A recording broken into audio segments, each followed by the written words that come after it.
Greetings, this is the Garage Autonomist. I should have the last installment of Responsibility, Politics versus Reality finished and uploaded by either tomorrow morning or tomorrow night. Let's just shoot for tomorrow night. I don't want to make any promises I can't keep.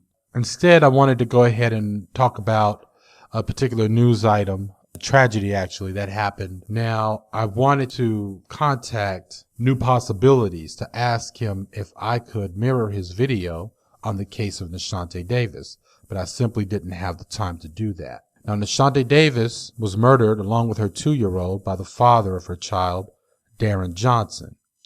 I think that New Possibilities' narrative is very powerful, so much so that I provided the link to his video in the low bar. A lot of people have spoken out about this tragedy, and as expected from those of us who are human and humanitarian, we have expressed disgust, while others who are opposite of us only express deflection. Look at what Tommy Sotomayor offers in the face of a 2-year-old shot to death. Because as we all know, the death of a man and the rape of the man, even him going broke, him being homeless, is his fault. It's nobody's fault but his own. And we don't shed a tear, and we don't cry, and we don't march, and we don't try to set up any funding to try and stop these men from being raped in a large abundance in prisons across America. You could also infer that because she had to win a paternity suit, this may have not been the first guy that has been tested. This guy did let the woman know he probably didn't want to be a father. As a matter of fact, I bet you can look up Mr. Boswell Johnson and find out that he's probably the father of another kid. Now, $600 taken from that man who, as you see, I don't know if you guys were able to see it. I'll put it up in the article. There it goes.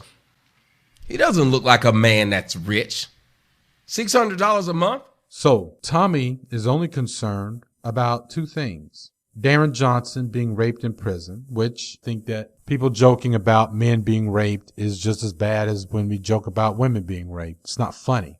Rape is never funny. And the other thing that Tommy was concerned about was how much money this was going to cost Darren Johnson. He almost seemed to justify Darren Johnson's murder of the mother. On top of everything else, Tommy then launches into how many men that Nashante may have slept with before she found out that Darren Johnson was definitely the father of the child. I only have this to say, in the face of the popular belief that child support is seen as a punitive act taken out on fathers, while being a single parent raising children on one income is seen as an easy breeze. We need to understand that this belief in nature is patriarchal. As men, we see making children as an option for us to be fathers or not, and the children themselves as nothing more than an inconvenient byproduct of sex. I recently heard a rant on YouTube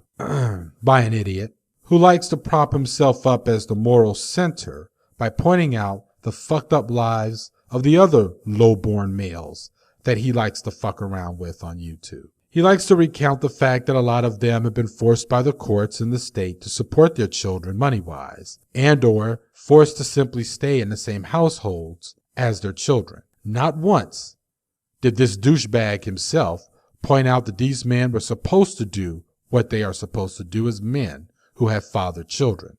But instead, he put it in the context that these men are fathers as a form of shame, and to support their children was a form of punishment. And that's the thing. Everybody likes to look at child support as if it's punishment. And in some cases, I've even seen women make the statement that they didn't want to put child support, quote unquote, on the fathers of their children, most likely in fear of pushing the father completely away out of the lives of their children. Having class consciousness, I know that the family courts can often lack that itself. They think that everyone who stands at the bench are the same as the white men with an income mean over 100,000 annual, who typically trade in wives like they do cars. And this is the case for them because they feel like they can afford it, even though they will still complain about having to pay child support. The problem is, this is not the case for working class or unemployed men of all races, and even worse, for working class men of color.